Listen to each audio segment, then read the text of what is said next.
우리 하나님 말씀 계속해서 마태복음 3장을 공부하겠는데요. 마태복음 3장 13절부터 17절까지 하나님 말씀 오늘 우리 함께 읽겠습니다. 시작. 이때에 예수께서 갈릴리로부터 요단강에 이르러 요한에게 침례를 받으려 하시니 요한이 말려 이르되 내가 당신에게서 침례를 받아야 할 터인데 당신이 내게로 오시나이까. 예수께서 대답하여 이르시되 이제 허락하라. 우리가 이와 같이 하여 모든 의를 이루는 것이 합당하니라 하시니 이에 요한이 허락하는지라. 예수께서 침례를 받으시고 곧 물에서 올라오실새 하늘이 열리고 하나님의 성령이 비둘기같이 내려 자기 위에 임하심을 보시더니 하늘로부터 소리가 있어 말씀하시되 이는 내 사랑하는 아들이요 내 기뻐하는 자라 하시니라. 아멘. 오늘 내용은 예수님께서 침례 요한에게 침례를 받으시는 내용입니다. 자, 여러분 이제 예수님의 공생애가 시작이 됩니다. 오늘 침례 요한에게 침례를 받는 것부터 시작해서 이제 예수님은 주님의 길을 온전히 걸어가시게 되는데요. 오늘 좀 특이한 것은 예수님이 침례 요한으로부터 침례를 받으셨다는 겁니다. 여러분도 아시겠습니다마는 예수님은 침례를 받으실 필요가 없는 분이었습니다. 왜냐하면 침례라는 것은 죄를 회개하고 그 죄를 회개하는 것에 대한 상징적인 표시였거든요.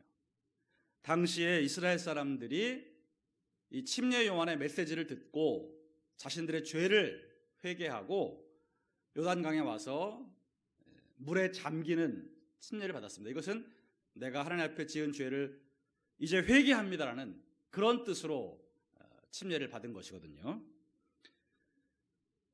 그런데 예수님은 죄가 없으신 분이고 그러므로 회개할 필요도 없으신 분입니다. 그런데 오늘 침례 요한에게 오셔서 그에게 침례를 받으셨다는 것이죠. 자, 이 내용에서 우리가 깨달아야 될 내용이 무엇인지 오늘 잠시 생각해 보도록 하겠습니다.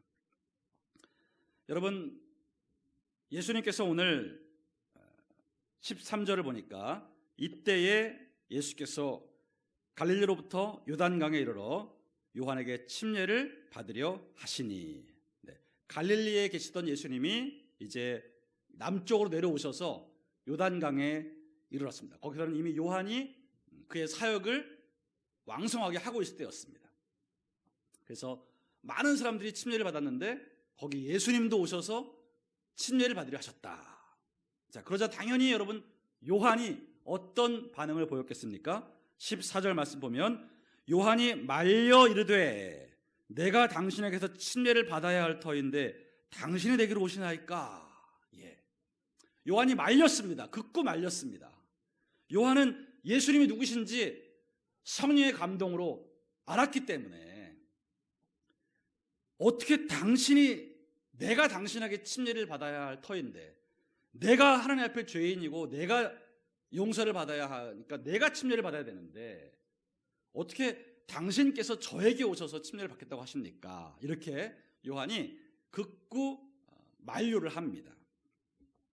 여기서 우리가 요한의 겸손을 다시 한번 볼 수 있죠. 요한은 자신의 사명과 예수님이 누구신지를 분명히 알았기 때문에 추호도 이 사람이 교만히 행하지 않았습니다. 당시 여러분 이미 이 침례 요한은 인기가 많았습니다. 많은 유대인들이 선지자라고 떠받들면서 그의 메시지를 듣고 그 앞에 줄지어서 침례를 받았단 말이죠. 그런데 침례 요한은 자신의 그 인기에 눈이 멀지 않았습니다. 예수님이 누구신지 단번에 알아봤습니다. 그리고 그분 앞에 철저히 자신의 부족함을 인식했습니다. 그가 앞서서 여러분 예수님 향해 뭐라고 말했습니까? 내 뒤에 오시는 이는 나보다 능력이 크신데 나는 그분의 신을 들기도 감당치 못하겠다. 가장 비천한 노예가 하던 그 일, 신발을 듣는 그 일조차도 내가 감당할 수 없다. 그만큼 그분은 나와 비교할 수 없는 절대 고귀하신 분이다. 이런 얘기를 했잖아요. 그 말 그대로 침례 요한은 예수님이 자기에게 침례를 받으려고 하니까 말도 안 됩니다, 주님. 이게 무슨 말입니까? 제가 당신에게 침례를 받아야 하죠. 어떻게 주님이 저한테 침례를 받겠다고 하십니까? 이런 대화가 오고 갑니다. 자, 그러자 예수님이 15절에 이렇게 말씀을 하십니다. 예수께서 대답하여 이르시되 이제 허락하라. 우리가 이와 같이 하여 모든 의를 이루는 것이 합당하니라 하시니 이에 요한이 허락하는지라. 이렇게 나와 있습니다. 여러분, 극구 사양하는 침례 요한에게 예수님이 이제 허락해라. 이 말은 지금은 내 말대로 해라. 이런 당부의 말입니다. 우리가 이와 같이 해서 모든 의를 이루는 것이 합당하다. 이렇게 말씀하셨고 그제야 요한이 허락을 했습니다. 자, 여러분, 여기서 예수님이 말씀하신 우리가 이와 같이 하여 모든 의를 이루는 것이 합당하다라고 하신 말씀, 이게 무슨 말씀일까? 사실 이 말씀은 우리가 이해하기가 좀 어려운 말씀인데 많은 성경신학자들이 이 주님의 말씀을 이제 해석해서 우리가 교회 사적으로 인정하는 해석은 어떤 것이냐면 이 모든 의를 이룬다는 표현이 다시 말하면 하나님의 뜻을 이루는 것이라는 겁니다. 모든 의를 이룬다는 말은 바로 바꿔 말하면 하나님의 뜻, 하나님이 절대 의로우신 분이기 때문에 하나님의 뜻을 이루는 것이 된다. 이렇게 해석할 수 있다는 것입니다. 그래서 주님은 지금 너와 내가 이렇게 하는 것이, 그러니까 네가 나한테 침례를 베풀고 내가 너한테 침례를 받는 것이 하나님의 뜻이다. 하나님의 뜻을 이루기 위해서 우리가 순종하자. 이렇게 말했다는 것이죠. 그리고 여러분, 또 하나, 이 주님이 침례 요한에게 침례를 받으신 사건은 이런 의미가 있습니다. 예수님은 죄가 없으신 분입니다. 절대 죄가 없으신 분인데 지금 이 땅에 모든 죄인들을 대신하여 십자가를 지러 오신 거잖아요. 그러니까 예수님은 스스로 죄인과 자신을 동일시하는 것입니다. 우리 모든 죄인들을 대신하고 대표해서 십자가를 지셔야 하기 때문에 그분은 죄인들의 대표로서 죄인들이 죄를 회개해야 하는 것을 몸소 보여주시는 것이죠. 그분이 죄가 없으신 하나님이시지만 죄인된 인간의 대표로 오셨기 때문에 그 대표자로서 인간의 죄를 회개하고 하나님 앞에 나가야 된다는 것에 대해서 모범을 보여주신다는 것이죠. 주님은 지금 영광을 받으러 오신 것이 아니라 모든 죄인들을 대표하여 형벌을 받으러 오신 것이기 때문에 그가 우리 죄인들의 모습을 하시고 죄인들이 감당해야 될 그 회개의 침례를 자신이 받으신 것이다. 이것이 하나님의 뜻이었다. 이렇게 얘기를 하는 것이죠. 그러면 또한 이 내용은 예수님께서 바로 침례 요한의 사역을 이제 바톤 터치하시는 과정인 것입니다. 침례 요한의 역할은 예수님이 사역을 시작하기 전까지인 겁니다. 예수님이 오실 길을 예비하는 것이었어요. 예수님이 이제 때가 이르러 사역을 시작하면서부터 침례 요한은 그 사역이 이제 멈추게 되는 것이죠. 그래서 여러분, 예수님께서 침례 요한의 그 사명을 완수시켜 주시고 마무리시켜 주시는 것입니다.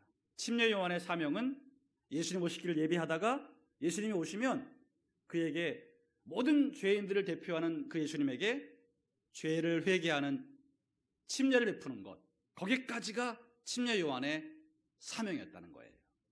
그 사명을 완수하라고 주님이 지금 침례 요한에게 기회를 주는 것입니다. 그래서 여러분, 예수님은 당신의 공생애를 이제 시작하시는데 이 침례 요한을 무시하고 하신 것이 아닙니다. 침례 요한을 무시하고 독자적으로 그냥 다른 데서 주님이 하실 수도 있었지만 그분은 자기 앞서 사역을 감당했던 침례 요한을 찾아와서 그에게 침례를 받고 그의 사역을 완수시키시고 그리고 바톤을 터치해서 이제 주님이 공생애를 시작하시는 것이죠. 이런 모습은 여러분 바로 예수님께서 이 요한을 무시하지 않으시고 그와 함께 사역을 이어가는 모습을 우리에게 보여주는 것입니다. 침례 요한 사역과 연관을 시켜서 주님이 그와 바톤을 터치하고 그의 사역을 완수시킨 다음에 당신께서 또 사역을 미뤄 나가신다. 얼마든지 혼자 하실 수 있음에도 불구하고 요한을 이렇게 파트너로 인정을 하시고 그의 사역을 존중하시고 그와 함께 새로운 사역을 이제 시작하시는 이런 모습을 우리가 볼 수 있다는 것이죠. 그래서 예수님이 일부러 침례 요한에게 와서 침례를 받으셨다는 것입니다. 다시 정리해드리면 이 예수님이 침례 요한에게 침례를 받으신 내용은 무엇보다 예수님의 겸손을 우리에게 보여줍니다. 그분은 가장 높으신 하나님이시지만 가장 낮은 모습으로 이 땅에 오셨기 때문에 그의 사역의 첫 시작은 바로 겸손이었습니다. 자신을 낮추는 것이었습니다. 그래서 인간이었던 침례 요한에게 죄인을 대표하는 회개의 침례를 받는 그런 모습을 보여주심으로써 가장 낮은 자세의 모습을 우리에게 보여주셨다는 것이고 우리 모든 죄인들을 대신하여 그분이 이제 사역을 시작하시기 때문에 이 침례를 받으셨다는 것, 그리고 침례 요한의 사역을 존중해 주시고 그의 사역을 마무리시켜 주시면서 그의 사역을 이어받아서 예수님이 이제 사역을 다시 시작하시는 모습을 통해서 침례 요한을 존중해 주고 그와 함께 시작하는 모습을 보여주셨다. 그래서 여러분 우리가 오늘 이 예수님 모습을 보면서 예수님의 겸손을 다시 한번 본받아야 될 것이고요. 철저히 자신을 낮추시고 그 공생을 시작하신 예수님을 통해서 우리의 겸손을 본받아야 한다. 우리 여러분 어떤 교회의 직분을 맡으신다거나 교회에서 뭔가 일을 하셔야 될 때 우리가 여러분 뭐 임명장도 받고 또 취임식도 하고 꽃다발도 받고 축하의 박수도 받습니다. 근데 여러분 그 귀한 직분의 사역을 시작할 때에는 여러분들이 예수님처럼 가장 낮은 모습으로 시작을 하셔야 합니다. 막 환영받고 꽃다발 받고 임명장 받고 사람들이 막 아유 무슨 장님 이러면서 떠받들어주는 것에 도취돼서 우리가 자칫 교만에 빠지면 큰일 납니다. 하여간 계속해서 교회 생활을 하면서 직분을 맡게 되면 새로운 직분을 맡게 되면 여러분 예수님이 침례 요한에게 가서 침례를 받으신 그 겸손한 모습을 꼭 떠올리셔야 됩니다. 가장 낮은 모습으로 시작하시는 그 예수님의 사역을 우리가 본받아야 할 것입니다. 그러면 여러분 다시 부탁드리거니와 우리가 이제 이 가을에 또 1년을 또 봉사할 여러 가지 직분을 교체하기도 하고 새로 임명하기도 할 터인데 여러분 특별히 더욱 더 평상시보다 더 낮은 자세의 모습으로 사역 시작하시기를 주님의 이름으로 축원합니다.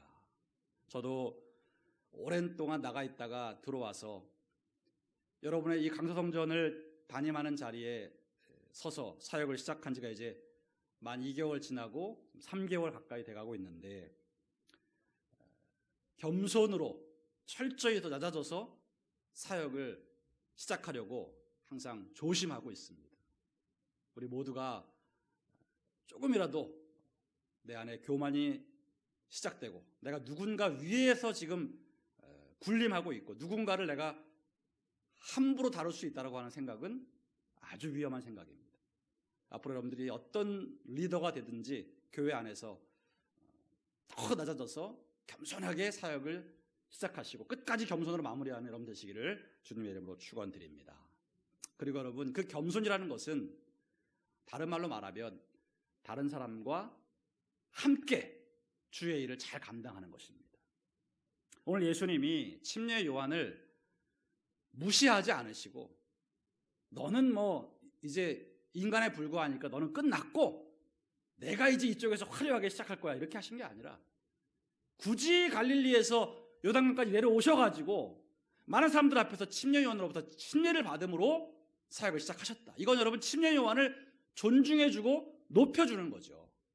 그리고 그의 사역이 완수되었음을 알려주고 그로부터 내가 바톤을 이어받아서 메시아의 사역을 한다는 것을 보여주는 거예요.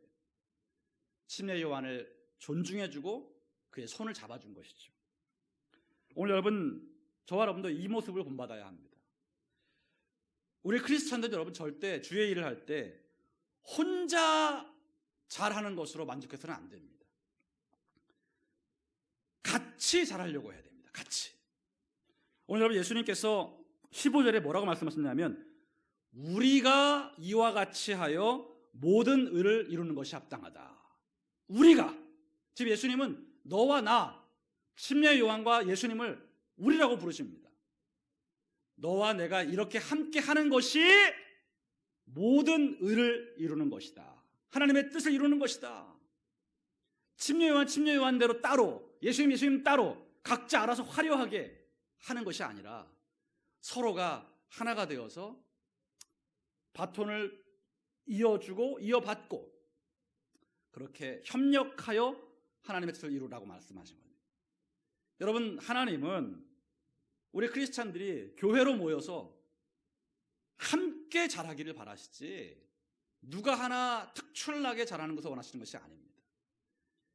근데 우리는 뭔가 일을 내가 잘하고 똑똑하고 머리가 빨리빨리 돌아가고 이러면 능력이 있다고 우리가 서로 생각을 하는데 여러분 명심하시기 바랍니다. 교회 내에서 주님의 일을 할 때 능력이 있다는 것은 혼자서 잘하는 게 능력이 아니고요. 다른 사람과 같이 해내는 게 능력이라는 것입니다. 이걸 여러분 명심하셔야 됩니다. 나 혼자만 잘하는 건 능력이 아니에요. 다른 사람과 함께 보조를 맞추고 우리가 같이 주님의 일을 하자고 잘 격려하고 보조를 맞추고 이해해주고 기다려주고 이끌어주면서 어찌하든지 함께 가려고 하는 이런 태도가 진정한 능력이라는 것이에요. 이걸 여러분 절대 잊지 마셔야 됩니다. 다른 사람과 함께 조화를 잘 이루어서 일을 진행해 나가는 것이 진정한 능력이고 그것이 하나님의 뜻이다. 절대 여러분 내 생각이 옳으니까 이게 맞는 일이니까 하면서 그냥 내가 다 하면 된다고 생각하시면 안 됩니다. 아무리 옳은 일을 할지라도 교회 내에서 최대한 함께 하려고 하셔야 됩니다. 잘 설명하고 잘 설득하고 잘 동의를 구하면서 우리 함께 가자고 얘기해야 됩니다. 그것이 여러분 예수님의 모습을 본받는 것입니다.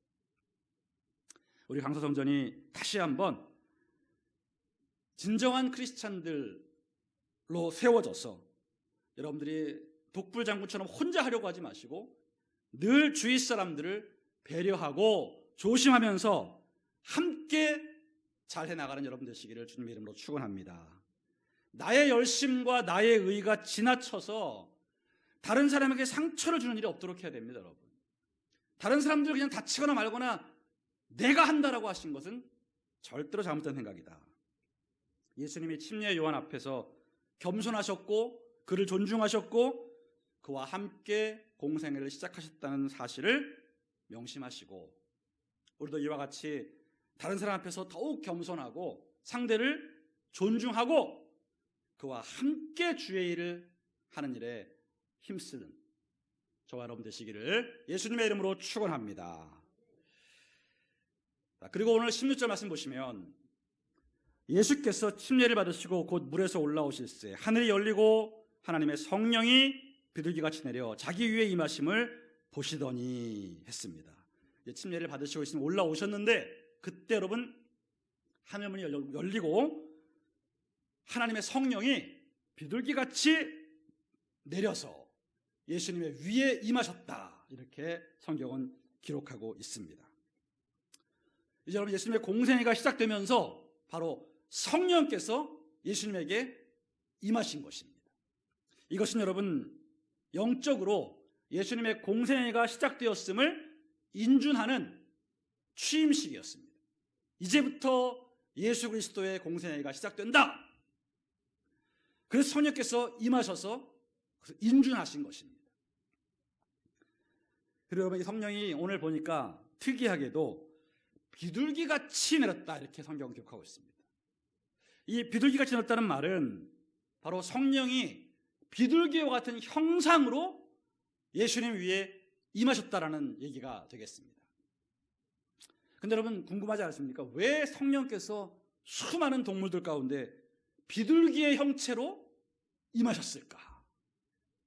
이 비둘기가 여러분 날개를 쫙 펴고 땅 위에 내려앉는 듯한 그런 모습으로 예수님께 임재가 됐다라고 성경은 기록하고 있는데, 비둘기처럼 임하셨다는 이 내용을 통해서 우리가 알 것은 뭐냐 하면, 이 비둘기가 여러분 성경에서 어떤 상징으로 쓰여졌냐 하면 순결과 온유의 상징으로 쓰여졌습니다. 비둘기가 워낙 하얀 그 색깔을 띠었기 때문에 오래전부터 인류는 이 비둘기를 순결, 깨끗함의 상징으로 여겼었고요. 또 평화, 굉장히 평화롭고 온유한 성품을 가진 새로 알려졌기 때문에 그렇게 온유와 평화의 상징으로 비둘기를 인정했었어요. 그래서 여러분, 올림픽 할 때 지금도 개막식 때 비둘기를 풀어서 날아가게 하잖아요. 그게 이제 고대의 시대부터, 아테네 올림픽에서부터 이 비둘기가 평화의 상징이기 때문에 우리 전쟁하지 말고 싸우지 말고 이때만이라도 좀 평화롭게 지내자 해서 비둘기를 띄우는 거거든요. 그래서 성경에 말하는 비둘기는 이렇게 순결함과 온유함, 화평함의 상징이다. 바로 성령께서 그 비둘기의 형체로 임하셨다는 것은 성령이 우리를 순결하게 하시고 온유하게 하시고 화평케 하시는 영이라는 것입니다. 그 영이 예수님께 임하신 거예요. 그래서 여러분, 예수님은 그 성령의 능력을 힘입어서 겸손하고 온유하게, 순결하게 사역을 하셨던 거예요. 예수님이 나는 마음이 겸손하고 온유하니 너희는 나에게 와서 배우라고 하셨어요. 그분에게 임하신 성령님이 바로 순결과 온유의 영이셨기 때문에 예수님이 그렇게 사역하실 수 있었던 것입니다.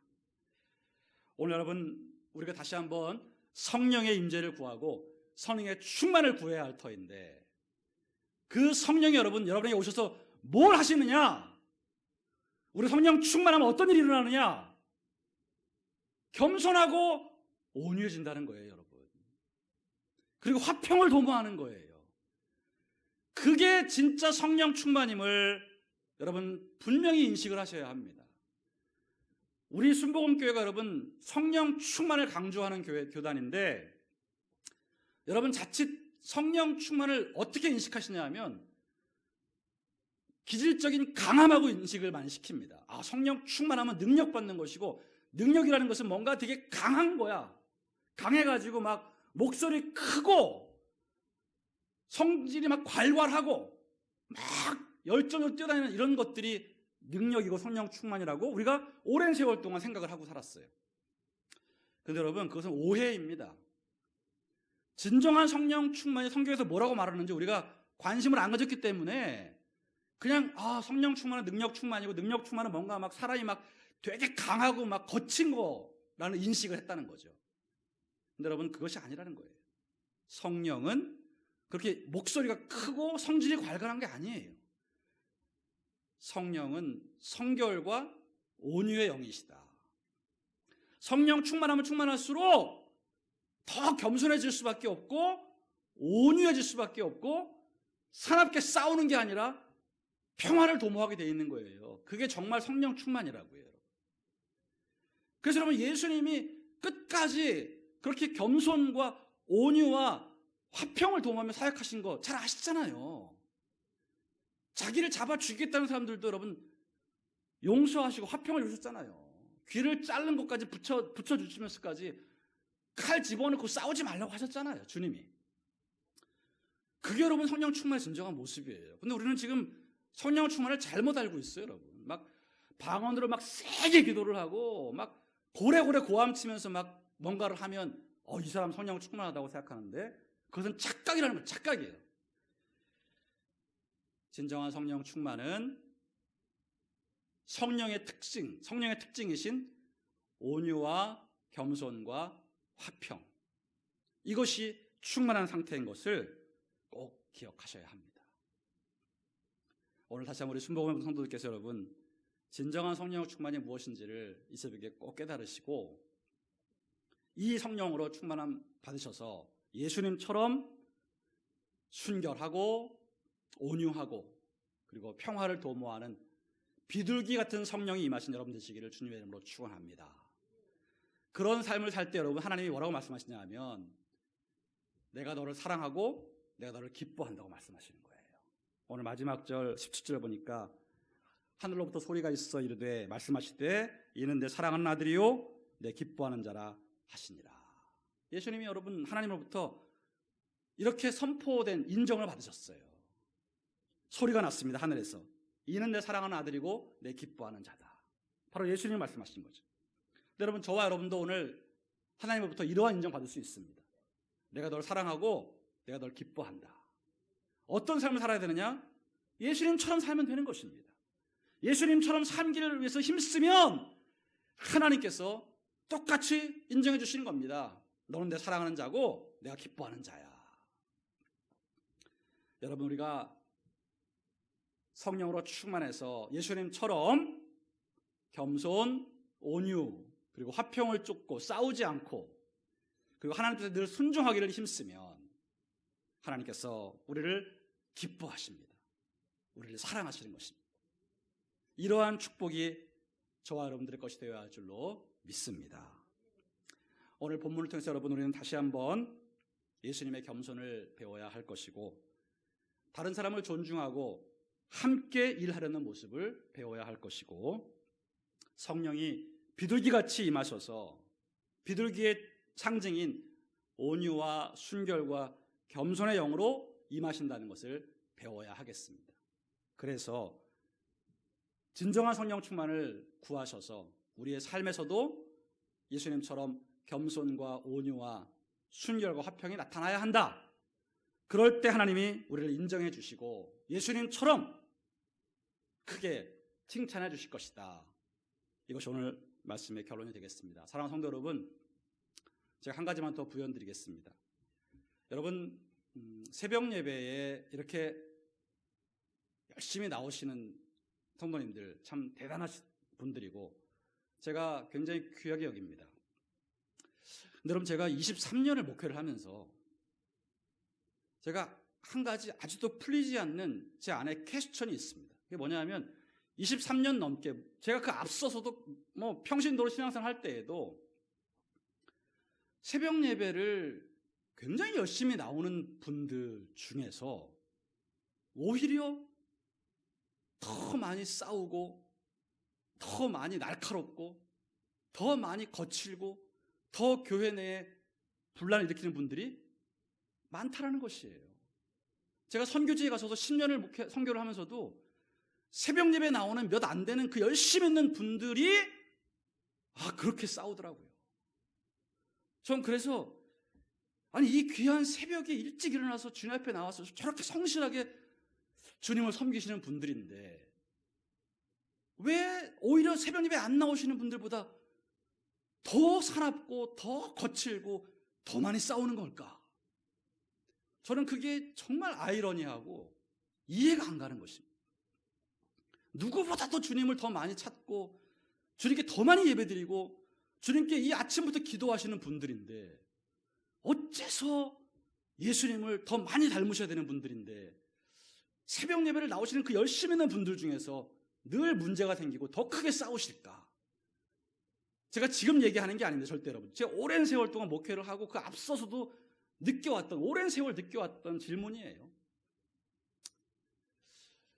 이 질문에 대한 대답은 여러분 이것인 것 같습니다. 우리가 새벽 예배를 드리는 데 있어서 뭔가 내가 새벽 예배 때 열심히 기도함으로써 하나님께 뭔가를 얻어내고자 하는 그런 마음이 강한 것이 아닐까 싶습니다. 우리가 너무나 문제가 많다 보니까 그냥 아침부터 일어나서 하나님께 간절히 매달려서 응답받고자 하는 그런 열심으로 새벽 예배를 나오는 게 아닐까.